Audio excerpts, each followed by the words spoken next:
اللہ اکبر اللہ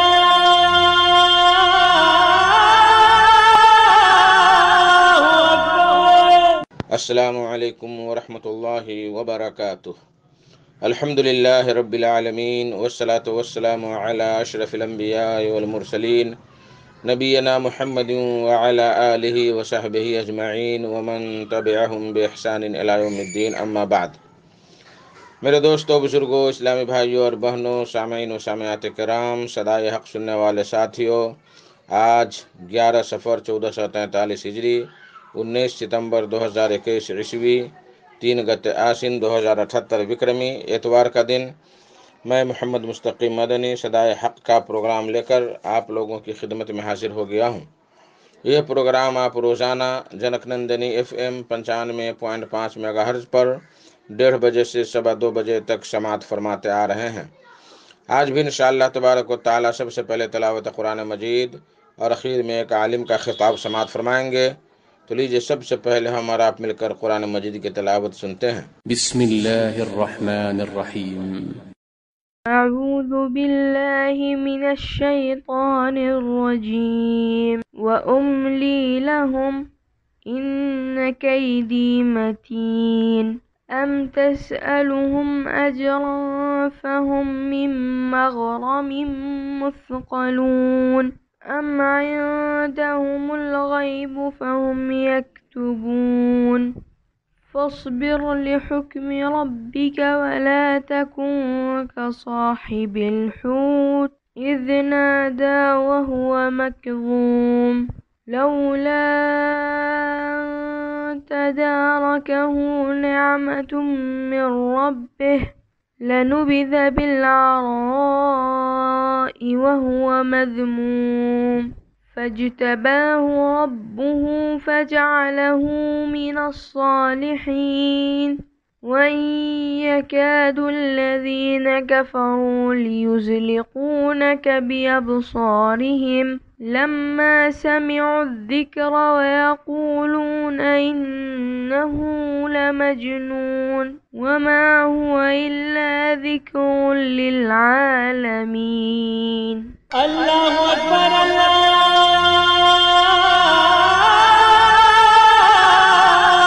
اکبر۔ بعدہ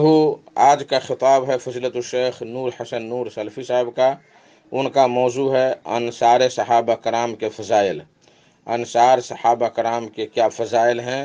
انصاری صحابہ کرام کے کیا فضائل ہیں، اس موضوع پر شیخ آپ سے گفتگو فرمائیں گے۔ تو لیجئے شیخ سے ان کا خطاب سماعت فرمائیں۔ الحمد لله نحمده ونستعينه ونستغفره ونؤمن به ونتوكل عليه ونعوذ بالله من شرور أنفسنا ومن سيئات أعمالنا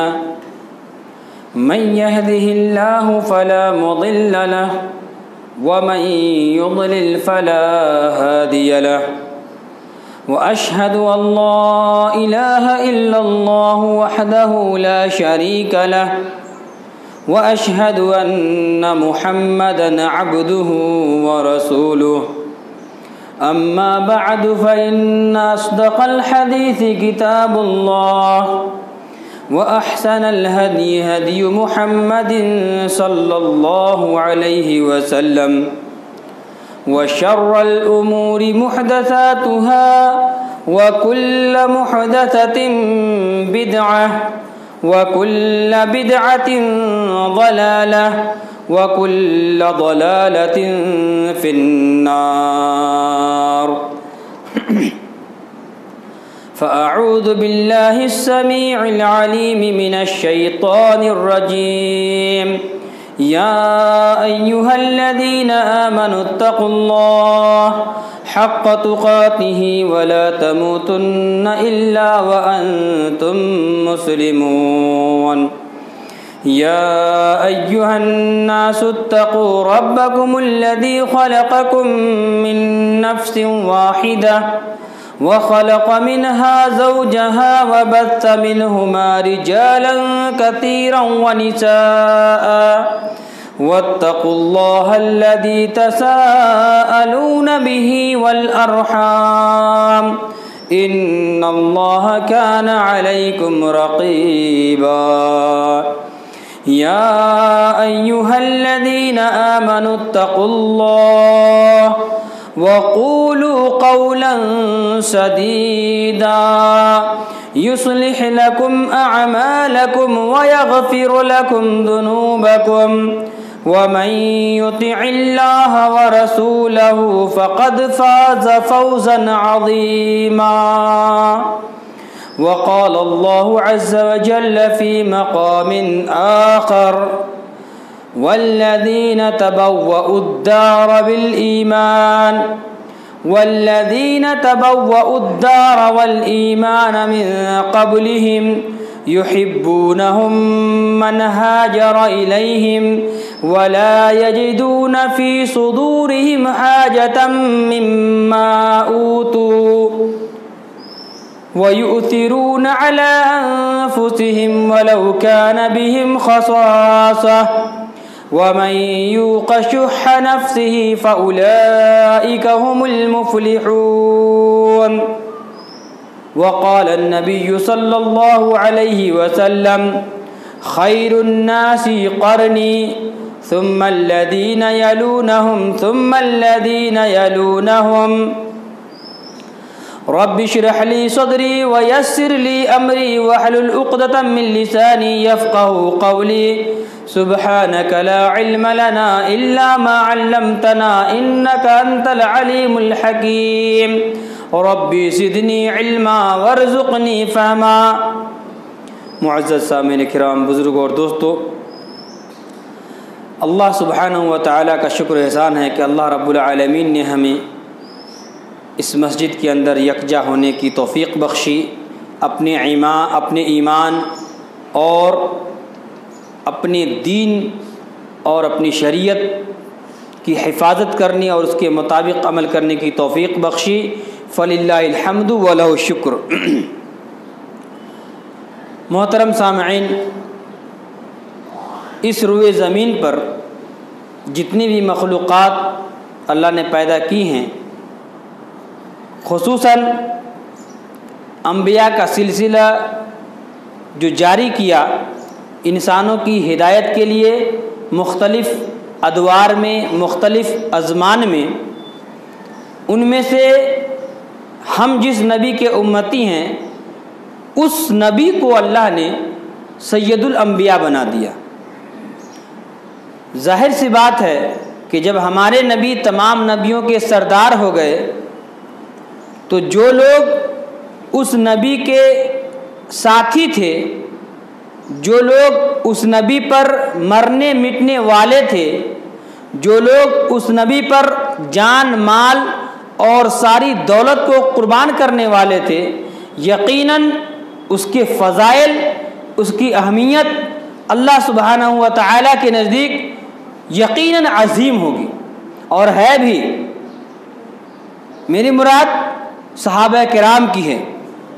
صحابہ کرام کی عظمت کو اگر آپ تاریخی پس منظر سے دیکھیں گے اور احادیث اور قرآن کی روشنی میں دیکھیں گے تو بے شمار فضائل آپ کو ملیں گے، مختلف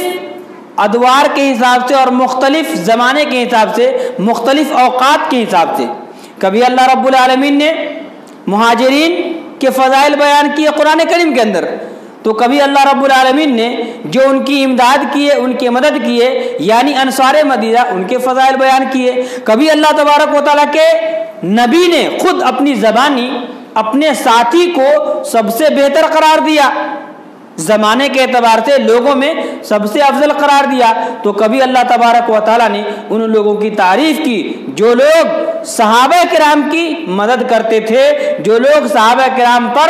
اپنی جان نچھاور کرتے تھے، ان سے الفت و محبت اور اثار و قربانی کا جذبہ لوگوں کے سامنے پیش کرتے تھے. تو کبھی اللہ رب العالمین نے قرآن کریم کے اندر غزوہ کرنے والے، جہاد کرنے والے، اسلام اور کفر کے درمیان جو مارکے ہوئے اس میں شہید ہونے والے اور اس میں لڑنے والوں کے فضائل بیان کیے. کبھی خاص طور پر اللہ رب العالمین نے جو اصحاب بدر اور اہل بدر تھے ان کی تعریف فرمائی، تو کبھی اللہ رب العالمین نے اہل احد کی تعریف فرمائی. غرض یہ کہ اگر آپ تاریخی پس منظر سے دیکھیں گے، احادیث کی روشنی میں دیکھیں گے اور قرآن کی روشنی میں دیکھیں گے تو ان اصحاب کی جو لوگ رسول اللہ صلی اللہ علیہ وسلم کے ساتھ رہتے تھے، ان پر اپنی جان نچھاور کرتے تھے، ان پر ایمان لانے کے بعد حالت ایمان میں جو لوگ انتقال کر چکے، بے شمار فضائل اللہ رب العالمین نے بیان فرمایا۔ اور بخاری شریف کی حدیث میں اللہ کے نبی صلی اللہ علیہ وسلم نے تو خود بیان فرمایا کہ خیر الناس قرنی، لوگوں سب سے بہتر لوگ زمانے کے اندر، سب سے اچھے لوگ زمانے کے اندر جو تم دیکھ رہے ہیں ان میں سب سے بہتر لوگ اور اچھے لوگ اگر کوئی ہیں تو ہمارے زمانے کے لوگ ہیں، ہمارے صدی کے لوگ ہیں۔ یعنی ہم جب ہیں اور ہمارے ساتھ ابھی جتنے لوگ ہیں اور وہ حالت ایمان میں ہیں تو یہ لوگ سب سے افضل اور سب سے بہتر لوگ ہیں۔ معلوم کیا ہوا کہ اللہ کے نبی خود اپنی زبانی یہ کہہ رہے ہیں کہ میرے اصحاب، میرے ساتھی اور یہ میرے صحابہ کرام یہ زمانے کے لوگوں میں، صدی کے لوگوں میں سب سے افضل لوگ ہیں، سب سے بہتر لوگ ہیں۔ صحابہ کرام نبی صلی اللہ علیہ وسلم کے بعد سب سے اچھے لوگ تھے لوگوں میں۔ نبی صلی اللہ علیہ وسلم کا مقام تو بہت اعلیٰ ہے، نبی صلی اللہ علیہ وسلم کے ساتھیوں میں سب سے بہتر لوگ خود نبی کی زبانی ہیں کہ وہ صحابہ کرام تھے۔ اس کے بعد اچھے لوگ کون تھے؟ اللہ کے نبی نے فرمایا خیر الناس قرنی ثم الذین یلونہم۔ نبی صلی اللہ علیہ وسلم کے بعد صحابہ کرام اور صحابہ کرام کے بعد جو صحابہ کے بعد آئے جنہوں نے رسول اللہ کو نہیں دیکھا لیکن رسول کے ساتھیوں کو دیکھا۔ دیکھیے نبی کو دیکھنے والے، نبی کی صحبت اختیار کرنے والے، نبی پر ایمان لانے والے، نبی کی شریعت پر چلنے والے، نبی پر قربان ہونے والے، یہ سب سے افضل لوگ کہلائے۔ لیکن جنہوں نے نبی کو دیکھا ہی نہیں لیکن نبی کے ساتھیوں کو دیکھا اور نبی پر ایمان لایا، شریعت پہ عمل کیا، قرآن و حدیث کو اپنا وطیرہ بنایا اور اس پر چلنے کو اپنا شیوا بنایا، ان لوگوں کو اللہ کے نبی کہہ رہے ہیں کہ میرے صحابی کے بعد انہی کا درجہ ہے۔ ثم الذین یلونہم، سب سے بہتر لوگ ہمارے اصحاب، سب سے بہتر لوگ صحابہ کرام، اور صحابہ کرام کے بعد جو سب سے افضل اور اچھے لوگ وہ کون ہیں؟ صحابہ کے بعد کون ہوتے ہیں؟ تابعی ہوتے ہیں، جن لوگوں نے صحابہ کی تعریف پہلے بیان کی جا چکی ہے۔ تابعی کہتے ہیں ان لوگوں کو جن لوگوں نے رسول اللہ صلی اللہ علیہ وسلم کو نہیں دیکھا ہے، نبی صلی اللہ علیہ وسلم کے صحابہ کو دیکھا ہے، جن کی ملاقات نبی کے صحابہ سے ہوئی ہو اور وہ حالت ایمان میں ہو، ایمان لایا ہو نبی کی ذات پر اور وہ حالت ایمان میں مرا بھی ہو، تو ایسے لوگوں کو کیا کہتے ہیں؟ تابعی کہتے ہیں۔ تو اللہ کے نبی کہتے ہیں سب سے اچھے لوگ صحابی، اس کے بعد تابعی۔ تابعی کس کو کہتے ہیں؟ جنہوں نے نبی کے ساتھی یعنی صحابی سے ملاقات کی ہو، ایمان لایا ہو نبی کی ذات پر اور حالت ایمان میں انتقال کی ہو، اس کو تابعی کہتے ہیں۔ اس کا درجہ کیا ہے؟ دوسرے نمبر پہ، پہلے نمبر پہ صحابی، دوسرے نمبر پہ تابعی۔ اور اس کے بعد اللہ کے نبی ایک تیسرا جملہ استعمال کرتے ہیں ثم الذین یلونہم، پہلے میرے اصحاب، اس کے بعد تابعی، اور اس کے بعد ثم الذین یلونہم، اس کے بعد جو اس کے بعد والے زمانے کے لوگ ہوں گے وہ، یعنی اس کو تبع تابعی کہتے ہیں۔ یعنی جن لوگوں نے صحابی، تابعی اور تبع تابعی، تبع تابعی کس کو کہتے ہیں؟ جن لوگوں نے صحابی کو نہیں دیکھا ہو، نبی کو نہیں دیکھا ہو، صحابی کو نہیں دیکھا ہو، بلکہ صحابی کے بعد تابعی کو دیکھا ہو، جس کی ملاقات تابعی سے ہوئی ہو اور انہوں نے رسول اللہ صلی اللہ علیہ وسلم پر ایمان لایا ہو، حالت ایمان میں اس کی موت ہوئی ہو، تو ایسے لوگوں کو تبع تابعین کہتے ہیں۔ یہ 3 قرن کے لوگ، 3 صدی کے لوگ، خیر الناس قرنی ثم الذین یلونہم ثم الذین یلونہم، یہ 3 قرن کے لوگ، 3 صدی کے لوگ جو اللہ کے نبی صلی اللہ علیہ وسلم کے زمانے میں، اس کے بعد اور اس کے بعد یہ لوگ زمانے کے سب سے بہتر لوگ ہیں، سب سے افضل صحابی، اس کے بعد تابعی، اس کے بعد تبع تابعی، اور اس کے بعد جو آپ کے امتی لوگ ہیں اگر وہ اللہ کے نبی صلی اللہ علیہ وسلم کی ذات پر ایمان لاتے ہیں اور صحابہ کرام کی طرح ایمان لاتے ہیں، ایمان کو مضبوط کرتے ہیں اور حالت ایمان میں مرتے ہیں، ان کا مقام بھی اللہ کے نزدیک بہت بڑا ہے اور ان کے لیے بھی خوشخبری ہے، بشرا ہے، بشارت ہے۔ شرط یہ ہے کہ ہم بھی اللہ کے نبی کو بغیر دیکھے ہوئے ان پر ایمان لائے ہیں تو صحابہ کرام کی طریقے سے ایمان لائیں، ڈٹے رہیں اور اللہ رب العالمین کی ذات پر توکل بھروسہ کرتے ہوئے حالت ایمان میں ہمارا انتقال ہو تو ہمارے لیے بھی خوشخبری ہے۔ تو صحابہ کرام سب سے اچھے۔ اچھا، دوسرے مقام پہ بخاری کی روایت ہے، حضرت عبد الرحمن الجہنی رضی اللہ تعالیٰ عنہ بیان کرتے ہیں اللہ کے نبی صلی اللہ علیہ وسلم بیٹھے ہوئے تھے، اللہ کے نبی صلی اللہ علیہ وسلم کے پاس دو سواری سوار ہو کے آئے، کہیں سے دو مسافر آئے، دو سواری آئے، آنے کے بعد مجلس میں بیٹھ گئے، اللہ کے نبی صلی اللہ علیہ وسلم کے قریب ہو گئے اور اللہ کے نبی صلی اللہ علیہ وسلم سے قریب ہونے کے بعد اس دو سواری میں سے ایک سواری نے سوال کر دیا، اے اللہ کے نبی صلی اللہ علیہ وسلم میں آپ کی ہاتھ سے بیعت کرتا ہوں، اے اللہ کے نبی صلی اللہ علیہ وسلم میں آپ کی ذات پر ایمان لاتا ہوں، یعنی انہوں نے ایمان لایا، اسلام قبول کیا، بیعت کر لی اور بیعت کرنے کے بعد یہ سوال کیا کہ اے اللہ کے نبی صلی اللہ علیہ وسلم اس کے بارے میں، اس انسان کے بارے میں یا اس شخص کے بارے میں آپ کی کیا رائے ہے جو لوگ آپ کی ذات پر ایمان لاتے ہیں، ایمان لانے کے بعد وہ آپ کے بتائے ہوئے طریقے پر عمل کرتے ہیں اور اسی حالت میں اس کی موت ہو جاتی ہے، اے اللہ کے نبی اس آدمی کے بارے میں آپ کی کیا رائے ہے؟ اللہ کے نبی صلی اللہ علیہ وسلم نے فرمایا کہ اگر کوئی انسان میرے ہاتھ پر بیعت کرتا ہے اور مجھ پر ایمان لاتا ہے اور اس پر عمل پیرا ہوتا ہے، جان سے مال سے وہ اسلام کا تعاون کرتا ہے اور اسلام کی مدد کرتا ہے اور حالت ایمان میں وہ مر جاتا ہے، تو یاد رکھو اس کے لیے توبہ ہے، توبہ لہم، اس کے لیے توبہ ہے۔ توبہ کس کو کہتے ہیں؟ جنت میں ایک تو توبہ کے معنی ہوتے ہیں خوشخبری، بشارت، اس کے لیے خوشخبری ہے، اور توبہ کے معنی ہے جنت میں ایک درخت کا نام ہے توبہ۔ تو اس سے کیا پتہ چلا کہ جو لوگ نبی سے ملے، ایمان لائے، حالت ایمان میں مر گئے، وہ لوگ جنتی ہیں، کیونکہ جنت میں جائیں گے تو درخت ملے گا، نہیں جائیں گے تو کہاں سے ملے گا؟ تو اللہ کے نبی نے کہا اس کے لیے توبہ ہے، یعنی اس کے لیے جنت میں ایک درخت ہے، کا مطلب جنت بھی ہے اور جنت میں ایک درخت بھی ہے۔ اس کو دوبارہ مضبوط کرنے کے لیے جو اس کے دوسرے ساتھی آئے تھے وہ آگے بڑھے، اللہ کے نبی صلی اللہ علیہ وسلم میں بیعت کرنا چاہتا ہوں، بیعت کر لیے، اللہ کے نبی کا کلمہ پڑھ لیا، نبی کے کلمہ پڑھنے کے بعد ایمان لے آئے، ایمان لانے کے بعد اس نے بھی اپنے بھائی والا، اپنے ساتھی والا سوال دوہرا دیا، اے اللہ کے نبی اس آدمی کے لیے آپ کا کیا کہنا ہے جنہوں نے آپ کے ہاتھ پہ بیعت کیا، جنہوں نے ایمان لایا، اسلام کے اوپر عمل کیا اور حالت اسلام میں مر گیا، اے اللہ کے نبی اس کے بارے میں آپ کی کیا رائے ہے؟ اللہ کے نبی نے فرمایا اس کے لیے توبہ ہے، اس کے لیے توبہ ہے، اس کے لیے توبہ ہے، یعنی جن لوگوں نے ایسا عمل کیا تو یاد رکھو اس کے لیے جنت بھی ہے اور جنت میں اس کے لیے ایک درخت بھی ہے۔ یہ صحابہ کرام کا مقام ہے کہ یعنی اللہ رب العالمین ایسے تمام صحابہ کرام کو جنت میں ٹھکانہ دے گا اور بے شمار انعامات ہیں، ان میں سے یہ ایک ادنا انعام ہے، فضائل بے شمار ہیں، ایک ادنا انعام ہے کہ جنت، اور جنت میں وہ درخت، اور وہ درخت کس چیز کا ہوگا یہ ہم آپ نہیں معلوم، جانتے نہیں، ہو سکتا ہے کہ وہ نعمتوں والا درخت ہو سکتا ہے وہ ایسا درخت ہو جس کی اہمیت تمام درختوں میں سب سے زیادہ ہو، اللہ عالم، لیکن بہرحال جنت، اور جنت میں ایک جھاڑ ہے۔ اگر آپ، یہ تو عام صحابہ کرام، اگر خاص طور پر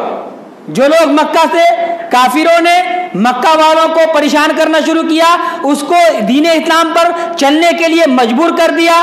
نہیں چلنے کے لیے مجبور کر دیا، دین اسلام سے روکنے کے لیے ہر طرح کے حربے استعمال کیے، مجبور ہو گئے ہجرت کرنے کے لیے۔ جب وہ لوگ ہجرت مدینہ کیے، مدینہ کی طرف ہجرت کیے، تو وہ لوگ جن لوگوں نے ان کا خیر مقدم کیا،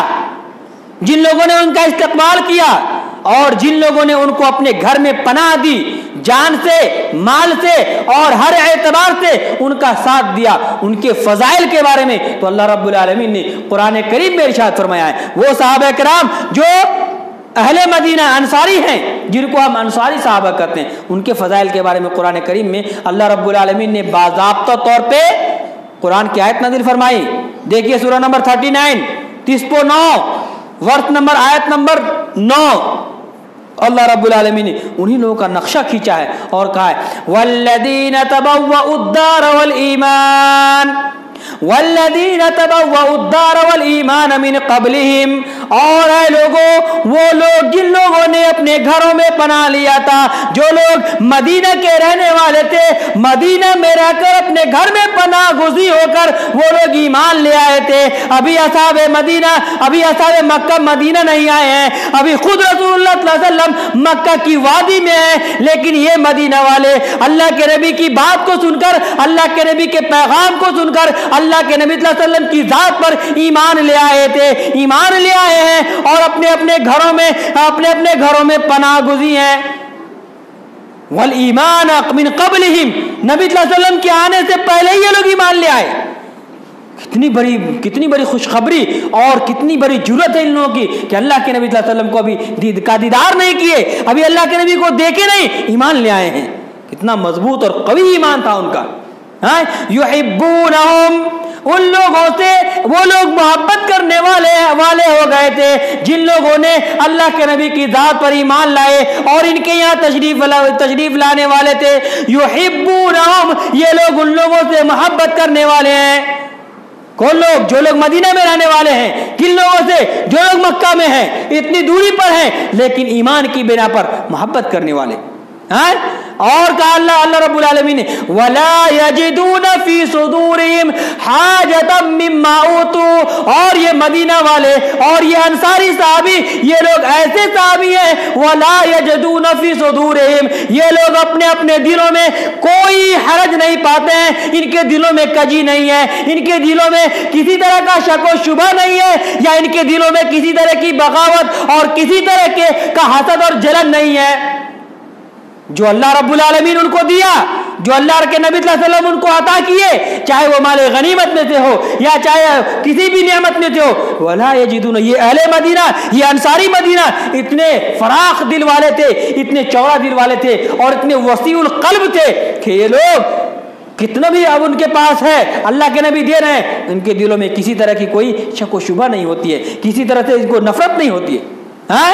اور کیا کرتے دیکھیے، یہ اہل مدینہ اور یہ انصار مدینہ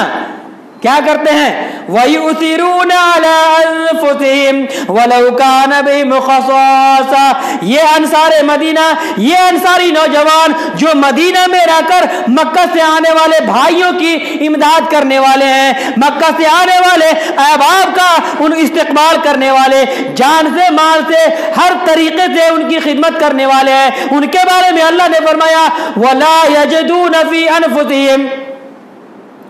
فرمایا کہ یہ لوگ وہ ہیں وَيُؤْثِرُونَ عَلَىٰ أَنفُسِهِمْ، یہ لوگ اپنے بھائی کو جو مہاجر ہیں مکہ سے چل کے آئے ہیں ان کو اپنی جان پر ترجیح دینے والے، اپنے آپ پر ان کو ترجیح دینے والے، ان کو فوقیت دینے والے، وَيُؤْثِرُونَ عَلَىٰ أَنفُسِهِمْ، یہ لوگ اپنے اس بھائی کو اپنی جان پر ترجیح دیتے ہیں۔ وَلَوْ كَانَ بِهِمْ خَصَاصَةٌ، اگرچہ ان کو اپنا ذاتی نقصان کیوں نہ ہو، اپنا گھاٹا برداشت کرتے ہیں، لیکن مکہ سے آنے والے بھائی کا، مکہ سے آنے والے مہاجر کا ان کا گھاٹا برداشت نہیں کرتے، اپنا نقصان برداشت کرتے ہیں، ان کا تعاون کرتے ہیں، ان کی مدد کرتے ہیں۔ اور فرمایا اللہ رب العالمین نے جو لوگ ایسے ہو جائے، انصار مدینہ کی طرح ہو جائے، انصاری صحابہ کی طرح ہو جائے، اور جو لوگ اپنی دل کی فراخی کا ثبوت پیش کرے اپنے بھائی کے لیے، اللہ رب العالمین نے فرمایا وَمَن يُوقَ شُحَّ نَفْسِهِ، جو لوگ دل کی بخیلی سے، دل کی کنجوسی سے بچ جائے، اپنے آپ کو بخیل بنانے سے، اپنے آپ کو کنجوس بنانے سے جو لوگ اجتناب کر لے فَأُولَٰئِكَ هُمُ الْمُفْلِحُونَ، یہ لوگ کامیاب لوگ ہیں۔ کامیابی کی ضمانت دیا کس کو؟ جو لوگ دوسروں کی خاطر قربانیاں پیش کرنے والے ہیں، ایمان والوں کی خاطر قربانیاں دینے والے ہیں، انصار مدینہ ہو کر مہاجرین کے لیے اپنی بیوی تک چھوڑنے والے، اپنی دولت تک چھوڑنے والے ہیں، ایسے لوگوں کے بارے میں کہا کہ یہ لوگ مفلحون میں سے ہیں، کامیاب لوگوں میں سے ہیں۔ جی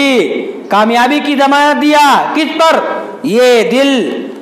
دل اگر بخیل ہے، اللہ رب العالمین نے کروڑ پتی بنایا، دل اگر بخیل ہے، ایمان والوں کی خاطر اگر آپ کا دل تڑپتا نہیں ہے، ان کے درد کو دیکھ کے اگر آپ کا دل کرب و الم محسوس نہیں کرتا، اگر کسی غریب یتیم اور بیواؤں کو دیکھ کر اگر آپ کا دل روتا نہیں، ان پر خرچ کرنے کے لیے اگر آپ کا دل بیدار نہیں ہوتا، جاگتا نہیں، تو یاد رکھیے ایسا دل یہ مردہ دل ہے اور اس دل کا کوئی فائدہ نہیں ہے۔ اور ایسے لوگ یہ سماج کے سب سے بدترین لوگ ہیں، کامیابی ان لوگوں کے حق میں نہیں ہے۔ اللہ نے دیا ہے تو ایمان والوں کو دیکھو، ایمان والوں پہ خرچ کرو، ایمان والوں کی مدد کرو، اسی طریقے سے جو اہل ایمان ہیں اور جو ایمان کے راستے میں چلنے والے ہیں اس پر سبقت کرو خرچ کر کے، تب جا کے کامیابی میں سے کامیابوں میں آپ کا بھی نام آئے گا، وگرنہ پیچھے بھاگ جاؤ گے، اگرچہ دولت کا انبار ہی کیوں نہ تمہارے پاس۔ جی تو دولت ہے تو دل کو بڑا کرو، ہو سکتا ہے کہ اللہ تبارک و تعالیٰ دل کنجسٹ کرنے کی وجہ سے ہارٹ اٹیک کب ہوتا ہے معلوم ہے؟ جس کا دل جب کنجسٹ ہو جاتا ہے نا اور اس کے اوپر چربی جب بڑھ جاتی ہے، بلوکیج بڑھ جاتا ہے،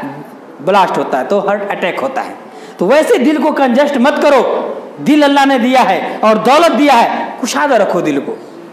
کشادہ رکھو، معمولی چیزوں پر بار بار سوال کرنا، یہ ویسا ہوگا، یہ ویسا ہوگا، یہ جھوٹ بولتا ہے، ایسا بولتا ہے، کیوں ایسا کرتے ہو یار؟ اللہ نے دیا تو خرچ کرو اللہ کے راستے میں۔ دیکھیے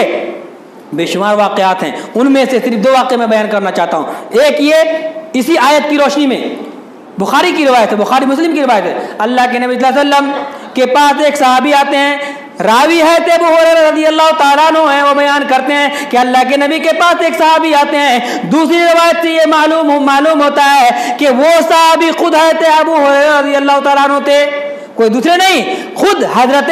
ابو ہریرہ نبی صلی اللہ علیہ وسلم کے پاس آتے ہیں۔ ایک روایت یہ پتہ چلتا ہے، اور ایک روایت میں کہ دوسرے صحابی آتے ہیں، اللہ کے نبی کے پاس آ کر بیٹھتے ہیں اور کہتے ہیں اللہ کے نبی صلی اللہ علیہ وسلم میں بہت بھوکا ہوں، اے اللہ کے نبی صلی اللہ علیہ وسلم مجھے کچھ کھانا چاہیے، میں بہت بھوکا ہوں، بھوک کی شدت میں محسوس کر رہا ہوں، اے اللہ کے نبی میں آپ کی خدمت میں آیا ہوں، مجھے میرے لیے کچھ حاضر فرمائیے تاکہ میں تناول فرما لوں۔ اللہ کے نبی صلی اللہ علیہ وسلم ایک صحابی کو گھر میں بھیجتے ہیں اور پتہ کرتے ہیں کہ جاؤ پتہ کرو میرے گھر میں کچھ ہے کہ نہیں۔ ایک بیوی کے پاس جا کر واپس آتے ہیں اور کہتے ہیں اللہ کے نبی آپ کے اس گھر میں سوائے پانی کے کچھ بھی نہیں ہے۔ اللہ کے نبی کا گھر ہے اور کھانے کے لیے پانی کے سوا کچھ بھی نہیں ہے۔ بعض روایت سے یہ پتہ چلتا ہے کہ اللہ کے نبی صلی اللہ علیہ وسلم نے اپنے ایک ایک کر کے اپنی ساری بیویوں کے پاس اس آدمی کو بھیجا کہ جاؤ میرے کسی بیوی کے گھر سے یا میرے کسی گھر میں سے کھانے کی کوئی چیز لے آؤ تاکہ یہ میرا ساتھی، یہ میرا صحابہ جو بھوکا ہے وہ کچھ کھا لے، اس کا پیٹ بھر جائے، اللہ کی عبادت کر سکے۔ جاؤ، جانے والے صحابی سارے گھر میں جاتے ہیں، ہر نبی کی ہر بیوی کے گھر میں جاتے ہیں، لیکن نبی کی تمام بیویوں کے گھر سے ایک ہی جواب موصول ہوتا ہے، ایک ہی جواب آتا ہے کہ اللہ کے نبی صلی اللہ علیہ وسلم آپ کے گھر میں سوائے پانی کے کچھ بھی نہیں ہے، کھانے کا کچھ بھی نہیں، ایک ٹکڑا روٹی نہیں ہے۔ کہاں ہے وہ لوگ دولت کے انبار رکھنے والے اور اللہ رب العالمین کی نعمتوں کو ضائع کرنے والے، پھینکنے والے، اور غریبوں، مسکینوں، بیواؤں اور بھوکوں کا سہارا نہ بننے والے؟ سبق حاصل کیجئے، یہ میرے نبی ہیں، میرے نبی کی بیویاں ہیں، لیکن میرے نبی کی بیویوں کے گھروں میں ایک دو نہیں 9 بیویاں ہیں، لیکن کسی کے گھر میں کھانے کے لیے کچھ بھی نہیں ہے سوائے پانی کے۔ اللہ نے دولت دیا ہے، نعمت دیا ہے، کرتے ہو، تکبر کرتے ہو، فخر کرتے ہو کس بات پر؟ کل تم کو یہی زمین جس پر کرتے ہو، اسی زمین کے کیڑے مکوڑے تمہارے اس گوشت کو، تمہاری اس خوبصورتی کو نوچ نوچ کر کھائیں گے، اس وقت تمہاری وہ عقل کام نہیں دے گی جو آج تم کر رہے ہو۔ ذرا سبق حاصل کرو اس صحابہ کرام سے جو لوگ اپنے ساتھیوں کے اوپر خرچ کرنے والے تھے۔ خرچ کرو اللہ کے راستے میں۔ اللہ کے نیک بندوں پر راوی کہتے ہیں کہ وہ پوچھنے والے اللہ کے نبی کی تمام بیویوں کے گھر میں جا کر پوچھتے ہیں، کسی کے گھر میں کھانے کی کوئی چیز نہیں ہے۔ جب اللہ کے نبی نے یہ دیکھا کہ میری تمام بیویوں کے گھر میں کھانے کی کوئی چیز نہیں ہے، اللہ کے نبی نے عام اعلان فرما دیا اور کہا کہ کون ہے جو اس صحابی کا پیٹ بھرے، کون ہے جو اس مہمان کی مہمان نوازی کرائے۔ وہاں پر ایک صحابی کھڑے ہوتے ہیں جن کا نام حضرت ابو طلحہ رضی اللہ تعالیٰ عنہ، وہ کھڑے ہوتے ہیں اور کہتے ہیں اللہ کے نبی صلی اللہ علیہ وسلم میں آپ کے اس مہمان کی ضیافت کروں گا، میں آپ کے اس مہمان کو کھانا کھلاؤں گا، آپ ان کو میرے ساتھ بھیج دیجئے۔ اور دیکھیے ان کا جذبہ اتنا بڑا تھا، لیکن جب وہ اس اللہ کے نبی کے مہمان کو لے کے گھر میں گئے، جب گھر میں گئے تو معلوم ہوا، بیوی کو کہا کہ اے میری بیوی اکرمی ضیف رسول اللہ صلی اللہ علیہ وسلم، اے میری بیوی اللہ کے نبی کے مہمان کی تکریم کرو، ان کی ضیافت کرو، اگر گھر میں کچھ کھانے کو ہے ان کو کھلاؤ۔ ان کی بیوی بھی آواز دیتی ہے اور جواباً عرض کرتی ہے اے میرے سرتاج، اے میرے شوہر، آپ کے گھر میں کھانے کے لیے سوائے چند روٹی کے ٹکڑوں کے کچھ بھی نہیں، وہ بھی ہم اپنے چھوٹے بچوں کے لیے رکھے ہیں، وہ بچے کا کھانا ہے، بچے کھائیں گے، بچے کا پیٹ بھرے گا، بچوں کے لیے رکھے ہیں، اس کے علاوہ گھر میں کھانے کو کچھ نہیں۔ یہ نبی صلی اللہ علیہ وسلم کے صحابی تھے جن کے گھر میں کھانے کے چند ٹکڑے نہیں ہوتے تھے۔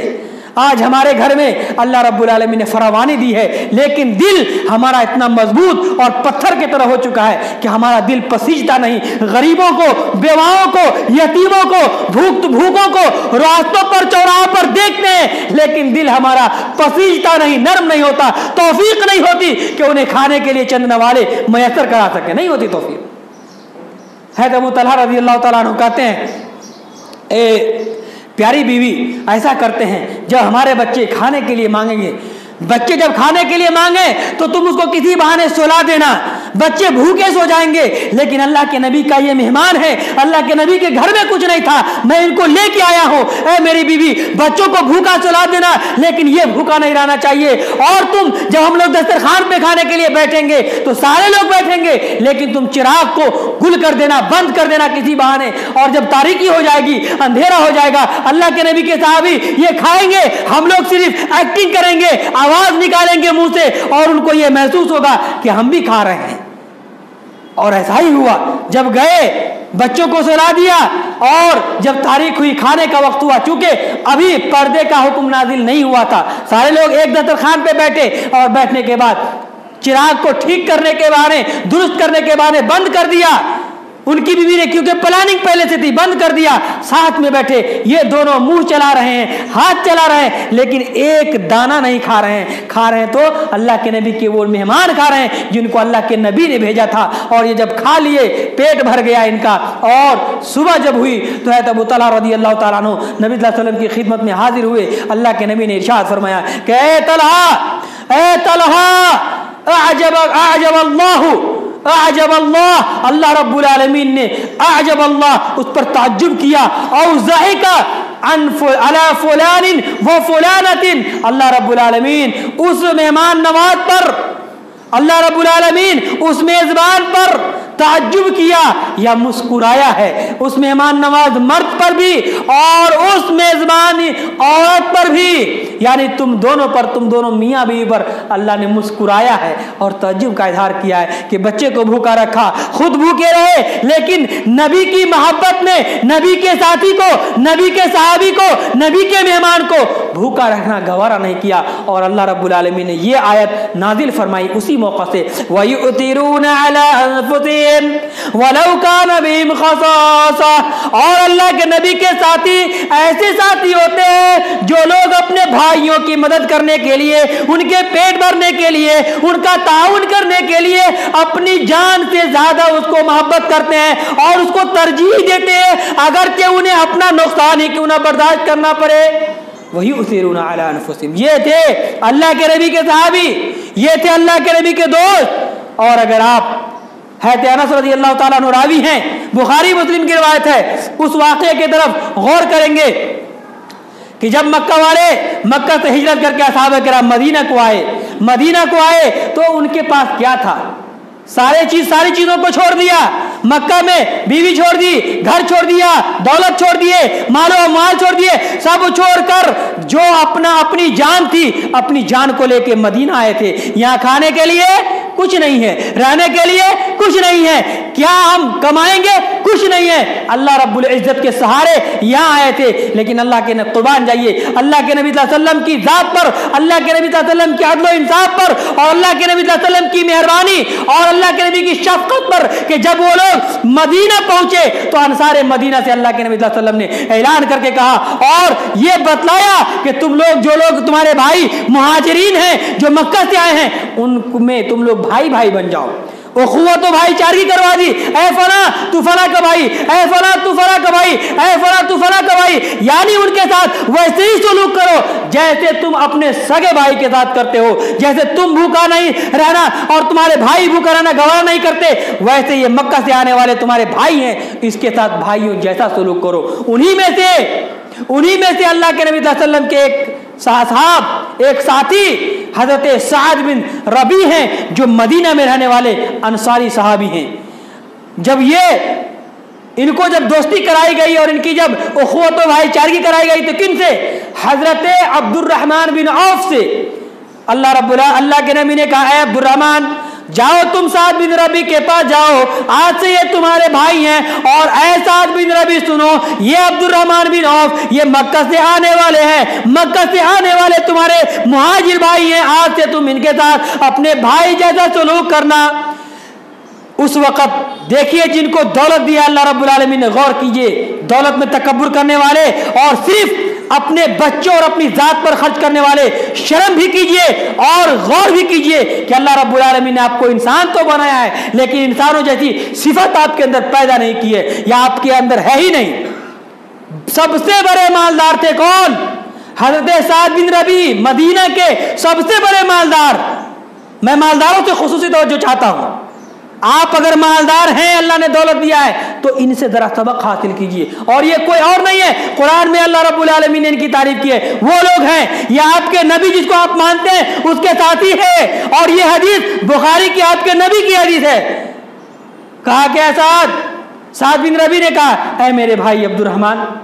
تم کو اللہ کے نبی نے میرا بھائی بنایا ہے, تم میرے بھائی ہو. دیکھو میں آج کے اس وقت میں مدینہ کا سب سے بڑا مالدار آدمی ہوں, سب سے مالدار آدمی مدینہ کا میں ہوں, اور یہ لوگ اہل مدینہ بھی جانتے ہیں اس بات کو کہ میں سب سے مالدار ہوں. آج سے میں اپنی پوری جائیداد کو 2 حصوں میں تقسیم کرتا ہوں.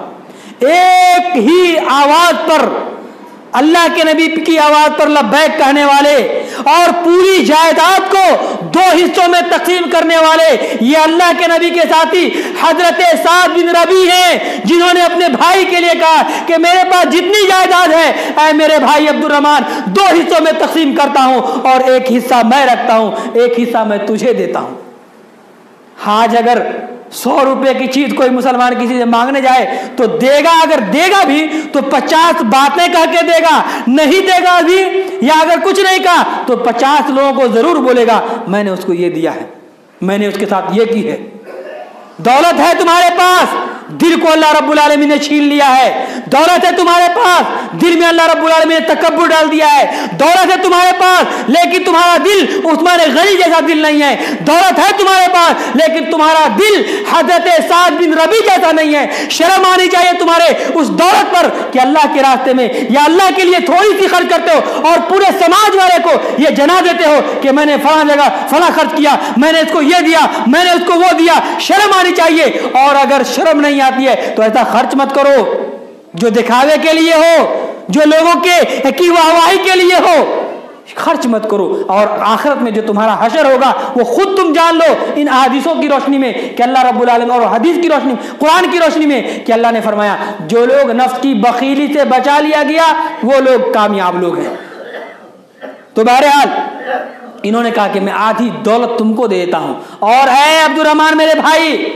تو وہاں سے آیا ہے, تیرے پاس اولاد نہیں ہے, بیوی نہیں ہے, میری 2 بیوی ہے. تم میں سے ابھی تم دیکھو میری بیوی کو, جو بیوی خوبصورت لگے تم کو, ایسا نہیں کہا کہ فلاں کو نہیں, تم کو جو اچھی لگے تم بول دو, میں اس کو طلاق دیتا ہوں. عدت گزار لے گی 4 مہینے 10 دن عدت گزار لے گی, 3 طہر عدت گزار لے گی. جب 3 طہر ہو جائے گا, 3 مہینے ہو جائیں گے, 3 حیض ہو جائیں گے, اور جب عدت مکمل ہو جائے گی تو تم اس سے شادی کر لینا. اتنا بڑا آفر دیا, لیکن حضرت عبد الرحمن بن عوف نے کہا, ان کا مائنڈ تجارت والا مائنڈ تھا. اس نے کہا بارک اللہ فی مالک و اہلک، اے میرے بھائی اللہ رب العالمین تمہارے مال میں، تمہارے اولاد میں، تمہارے اہل میں برکت دے، بس مجھے بازار کا راستہ دکھلاؤ. حضرت ابو ہریرہ رضی اللہ تعالیٰ عنہ یہ کہتے ہیں، یا راوی کہتے ہیں کہ اس کے بعد حضرت عبد الرحمن بن عوف رضی اللہ تعالیٰ عنہ بازار میں گھی وغیرہ بیچنا شروع کر دیے. بازار میں گئے اور تھوڑے سے گھی لیے بیچے، پھر پیسہ آیا پھر ڈبل گھی لیے پھر اس کو بیچے. اسی طرح کرتے کرتے ان کا تجارت اتنا زیادہ بڑھ گیا کہ چند ہی دنوں میں وہ اللہ کے نبی صلی اللہ علیہ وسلم کے پاس آئے اور ملاقات کیے. تو اللہ کے نبی صلی اللہ علیہ وسلم نے دیکھا عبد الرحمن تمہارے کپڑے میں زردی، کیا بات ہے، یہ زردی کیسی ہے، یہ کیسا پیلاپن ہے؟ تو اللہ کے نبی صلی اللہ علیہ وسلم سے حضرت عبد الرحمن بن عوف نے کہا کہ اللہ کے نبی صلی اللہ علیہ وسلم میں نے شادی کر لی ہے. کس کے بدلے؟ کھجور کے گٹلی کے برابر سونا دے کر. آئے تو کچھ نہیں تھا، چند ہی دن میں اتنا پیسہ ہو گیا کہ شادی کرنے کی طاقت ہو گئی، یعنی مہر دینے کی صلاحیت ہو گئی. اور کہا کہ میں نے فلاں چیز کے بدلے، اتنے سونے کے بدلے میں نے انصاری عورت سے شادی کر لی ہے. تو اللہ کے نبی نے فرمایا کہ اولم ولو بشاتن، اے عبد الرحمن ولیمہ کرو اگرچہ ایک بکری ہی کیوں نہ ہو، ایک بکرے کو اللہ کے راستے میں اپنے بھائیوں کو کھلاؤ، ولیمہ کرو، اور یہ سنت ہے. تو بہرحال یہ تھے حضرت عبد الرحمن بن عوف اور حضرت سعد بن ربی، جنہوں نے اللہ کی خاطر، ایک انصاری ہیں اور ایک مہاجر ہیں. مہاجر کے لیے انصاری کیا کر رہے ہیں؟ سب کچھ قربان کرنے کے لیے تیار ہوئے. یہی نہیں بلکہ انصار مدینہ اور انصاری صحابہ کے بارے میں اللہ کے نبی اپنی زبان سے خود کیا فرماتے ہیں معلوم ہے؟ خود اللہ کے نبی اپنی زبان سے ارشاد فرماتے ہیں کہ لو ان الانصار سلکوا وادیا او شعبا لسلکت فی وادی الانصار ولولا الہجرہ لکنت من امرئ من الانصار. بخاری کی روایت ہے. اللہ کے نبی صلی اللہ علیہ وسلم ارشاد فرماتے ہیں کہ لوگوں سنو، اگر یہ انصاری بھائی، یہ انصاری صحابی جو مدینہ کے ہیں اور یہ انصاری ہیں، یہ اپنے بھائیوں کی مدد کرنے والے ہیں، اگر یہ انصاری صحابی ایک وادی میں چلے اور دوسرے لوگ دوسری وادی میں چلے تو میں پسند کروں گا کہ میں انصاری صحابی کے ساتھ چلوں، انصاریوں کے ساتھ رہنا میں پسند کروں گا. یہ اللہ کے نبی کی حدیث. اور یہ اللہ کے نبی نے کہا ولولا الہجرہ، اور اے لوگوں اگر ہجرت نہ ہوتی، مکہ سے ہم کو مدینہ نہیں آنا ہوتا، لکنت امرئ من الانصار، تو میں انصار کا ایک آدمی ہوتا، میں انصاری ہوتا. یہ انصاری کی فضیلت ہے. جو لوگ انصار میں رہنے والے، مدینہ میں رہنے والے، ان کی فضیلت ہے. اور حضرت بخاری کی روایت ہے، حضرت انس بن مالک رضی اللہ تعالیٰ عنہ بیان کرتے ہیں کہ ایک مرتبہ انصاری لوگ تھے، جب مکہ فتح ہو گیا،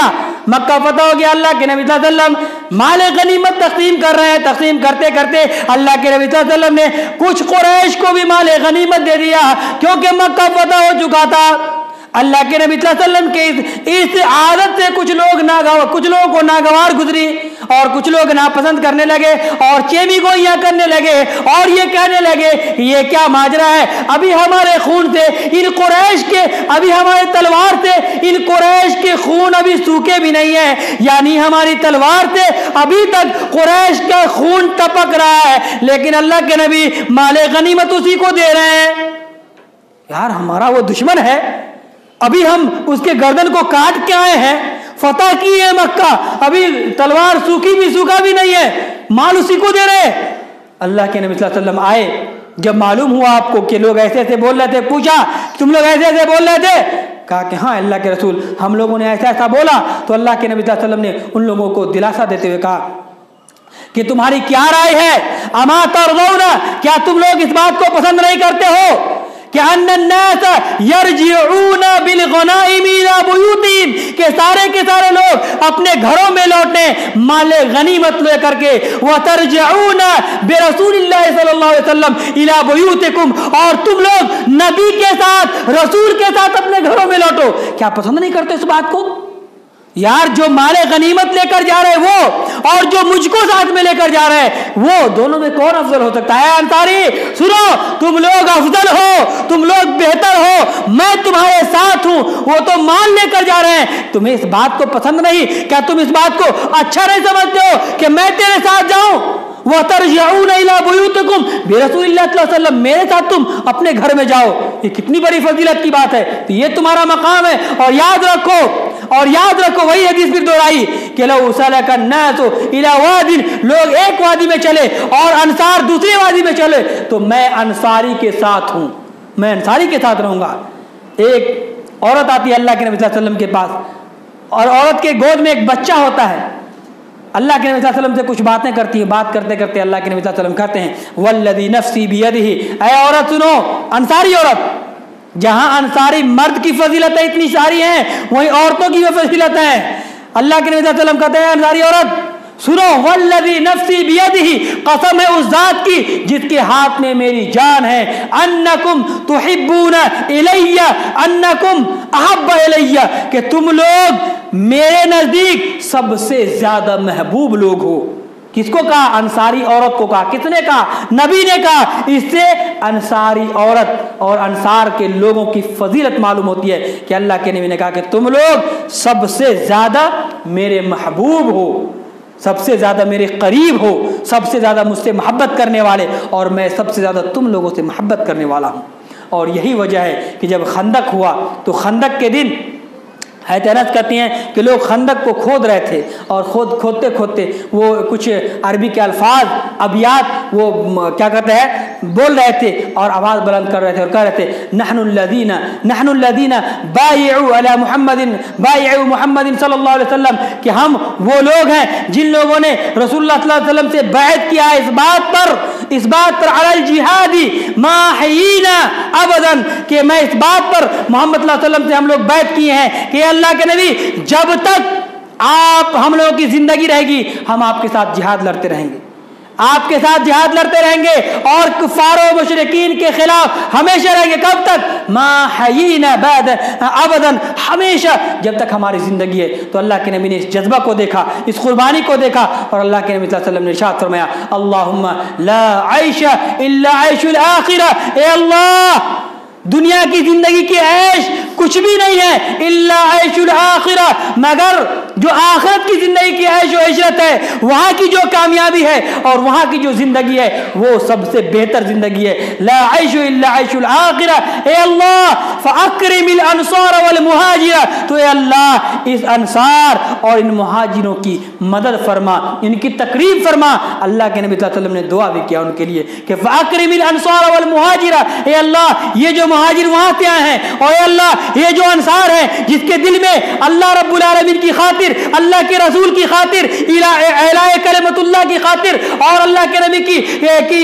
کی شریعت پر جان قربان کرنے کی خاطر جو جذبے ہیں کہ مرتے دم تک ہم اس کا ساتھ دیں گے، تو اے اللہ تو ان کی مدد فرما، اے اللہ تو ان کی تقریب فرما، اور اے اللہ تو ان کا ساتھ دے۔ اور ہوا بھی آپ لوگوں کو سب کو معلوم ہے کہ اللہ رب العالمین نے ہر موقع پر، اس کے بعد انشاءاللہ غزوہ بدر کا موقع آئے گا کہ آپ کو معلوم ہوگا کہ بدر میں جو اصحاب بدر صرف 313 لوگ تھے اور وہ لوگ 1000 لوگ تھے، کیسے اللہ رب العالمین نے ان کی مدد فرمائی۔ غزوہ احد میں کس طریقے کا معاملہ ہوا اور ان کی فضیلت اللہ رب العالمین نے کیا بیان کی اور رسول اللہ صلی اللہ علیہ وسلم نے کیا بیان کی، انشاءاللہ آئندہ خطبے میں اس بات کو لاؤں گا۔ اللہ رب العالمین سے دعا ہے کہ اللہ تبارک و تعالی ہمیں اصحاب رسول صلی اللہ علیہ وسلم کی تکریم اور تعظیم کرنے کی توفیق عطا فرمائے۔ اللہ رب العالمین انہی جیسا ہمارا دل بھی بنا دے۔ اللہ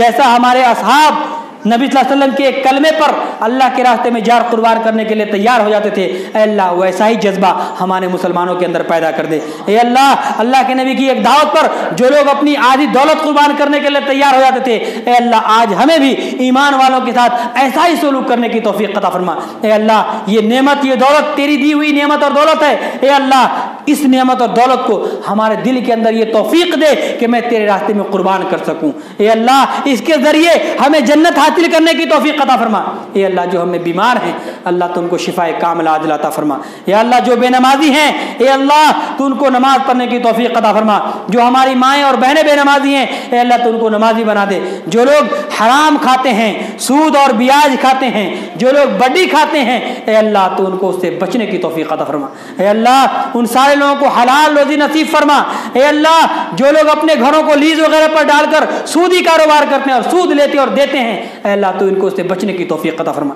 اے اللہ حلال کھانے، حلال گھر میں رہنے، حلال کپڑے پہننے کی توفیق عطا فرما۔ اے اللہ ہمارے بچوں کو صحت و عافیت عطا فرما۔ اے اللہ جو مقروض ہیں ان کے قرض کی ادائیگی کا کوئی راستہ پیدا کر دے۔ اقول قولی ھذا استغفر اللہ لی ولکم ولسائر المسلمین فاستغفروہ انہ هو الغفور الرحیم۔